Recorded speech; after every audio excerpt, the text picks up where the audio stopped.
Hai, Assalamualaikum warahmatullahi wabarakatuh. Gimana nih kabarnya teman-teman? Semoga kalian semua dalam keadaan sehat ya. Pada video kali ini, aku mau cerita tentang kegalauan teman-teman di mana pemerintah sudah membuka pendaftaran P3K untuk Kementerian Agama. Mungkin teman-teman sebelumnya juga sudah membaca, kemudian belajar, kemudian menyimak. Beberapa instansi sudah membuka pendaftaran P3K, atau mungkin bahkan teman-teman sudah ada yang mendaftar pada pembukaan P3K tahun anggaran 2022. Pada tanggal 21 Desember ini, Kementerian Agama sudah membuka calon pendaftaran P3K untuk tahun anggaran 2022, di mana kegalauan yang paling utama dirasakan oleh teman-teman adalah tentang penempatan, di mana ketika mereka diterima dalam P3K, maka mereka akan ditempatkan tidak berdasarkan domisili. Seperti pada video saya sebelumnya, saya sudah menceritakan bagaimana rasanya penempatan CPNS atau PNS tidak berdasarkan domisili, melainkan PNS ditempatkan secara acak sesuai dengan kantor wilayah yang menjadi tempat awal kalian mendaftar. Tapi menurut saya nggak masalah kalau memang teman-teman ketika sudah diterima menjadi seorang ASN P3K itu ditempatkan jauh dari domisili kalian atau dari rumah kalian. Saya dulu bahkan tidak pernah berpikir bahwa saya akan ditempatkan jauh dari rumah, dari keluarga, dari orang-orang tercinta ketika diterima menjadi seorang CPNS. Karena saya percaya bahwa itu merupakan salah satu bentuk ujian yang harus kita lalui menjadi seorang abdi negara, yang diuji ketika kita bekerja jauh dari keluarga. Maka kita harus tetap menjalankan keprofesionalan kita menjadi seorang abdi negara. Jadi kesimpulannya menurut saya, ambillah kesempatan ini karena mungkin kesempatan tidak datang dua kali.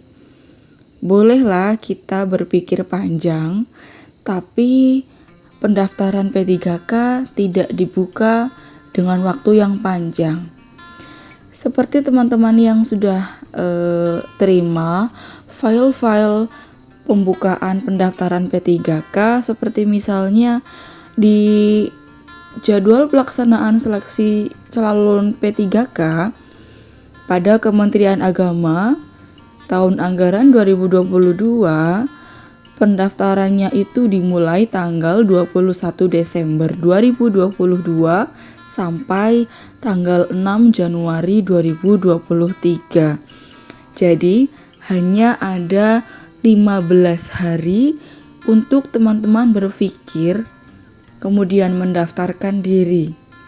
Jangan terlalu lama berpikir, jangan terlalu lama memikirkan yang pahit-pahit dulu, karena penempatan itu merupakan suatu konsekuensi yang harus kita terima atas apa yang sudah kita perjuangkan.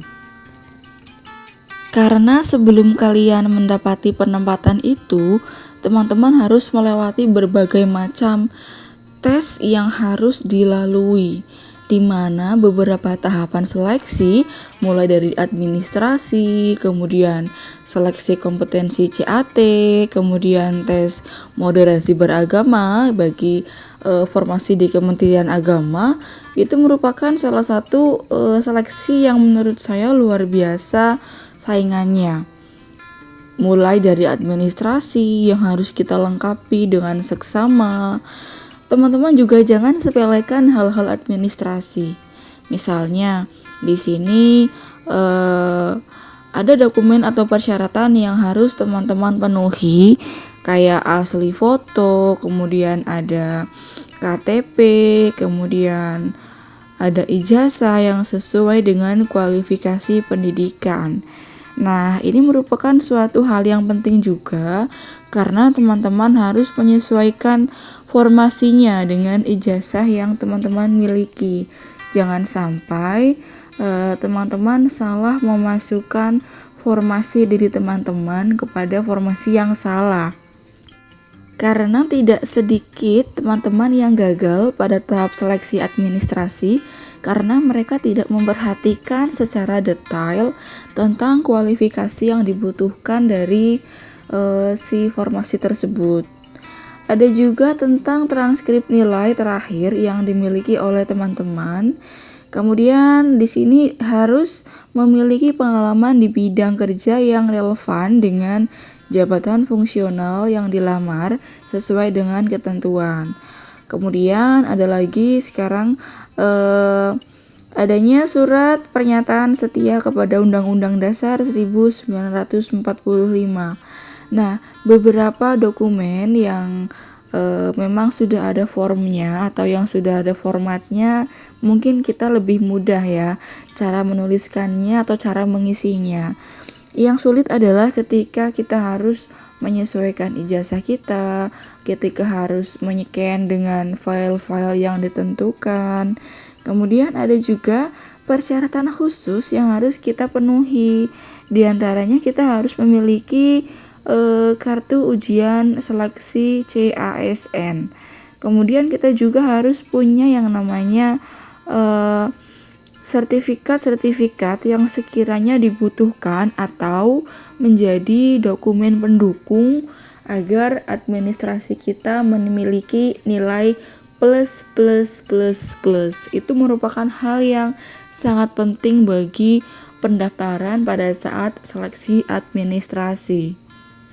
Jadi dalam setiap formasi pada P3K itu saya rasa memiliki surat pernyataan yang isinya itu tentang kesiapan kita untuk menjalankan segala konsekuensi pada saat mendaftar, melakukan tes, bahkan pada saat penempatan diri ketika teman-teman sudah diterima. Jadi menurut saya pribadi, yang pertama kalian teman-teman ikhtiar dulu, usaha dulu, semoga ini menjadi jalan teman-teman bisa diterima menjadi seorang abdi negara melalui pembukaan P3K ini. Karena mungkin teman-teman hari ini masih bingung, masih galau, apa yang harus saya lakukan ketika saya diterima tapi saya penempatannya jauh di kota orang. Bahkan sesuai dengan pengalaman saya, tahun 2019 itu merupakan CPNS Kementerian Agama yang penempatannya itu benar-benar diacak. Saya dari Cilacap, kita ditempatkan di Salatiga, yang di Semarang ke Brebes, yang dari Pekalongan ke Banyumas, yang dari Pemalang ke Tegal, dan yang lainnya. Nah, di situ teman-teman itu sangat hancur perasaannya ketika berpisah dengan orang-orang tercinta.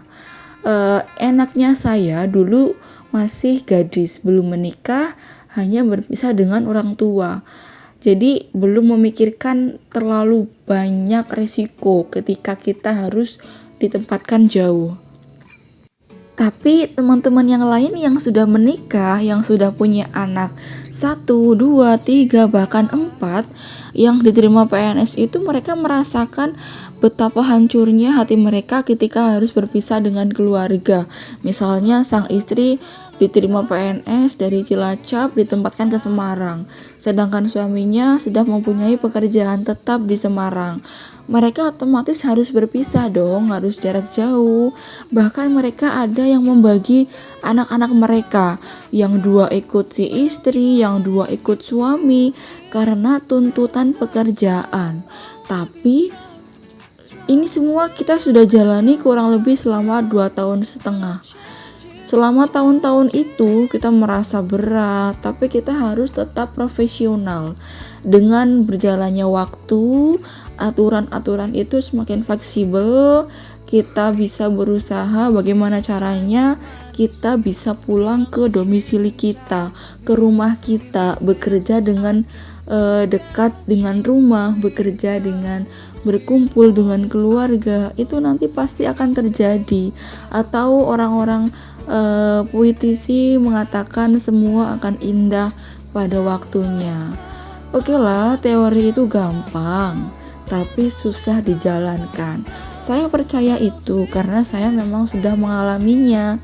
Tapi saya perlu menekankan juga nih sama teman-teman, bahkan maksa, jangan sampai kesempatan ini teman-teman sia-siakan. Jadi teman-teman yang masih galau, yang masih ragu-ragu, coba mintalah pertimbangan dari keluarga, minta doanya, bagaimana baiknya ketika sudah mendaftar P3K tapi penempatannya diacak. Jadi teman-teman harus siap dengan segala masukan, kritikan dari orang-orang tercinta. Semoga video ini bermanfaat dan bisa meyakinkan teman-teman semua bahwa kesempatan ini tidak datang dua kali. Pemerintah sedang murah hatinya membuka lowongan pekerjaan tetap, mengabdi kepada negara. Semoga tahun ini adalah rezeki teman-teman dibuka semuanya, dilapangkan sabarnya, diluaskan hatinya, diyakinkan hatinya, pikirannya untuk siap mendaftar menjadi seorang abdi negara. Semoga di tahun 2023 teman-teman sudah menyandang ASN Bernip ya. Meskipun tidak semuanya harus menjadi seorang pegawai negeri, tapi minimal kita sudah berusaha semaksimal mungkin menjadi bagian dari pemerintah, mengisi formasi-formasi yang dibutuhkan oleh pemerintah. Semoga bermanfaat ya teman-teman. Tetap berusaha demi keluarga, demi orang-orang tercinta, dan yang paling utama demi kebahagiaan kita, demi masa depan kita, dan demi anak-anak kita, demi keluarga kita, dan demi siapapun orang-orang yang senantiasa mendoakan kita. Tetap semangat, jangan menyerah, dan terima kasih. Semoga bermanfaat. Wassalamualaikum warahmatullahi wabarakatuh. Dadah.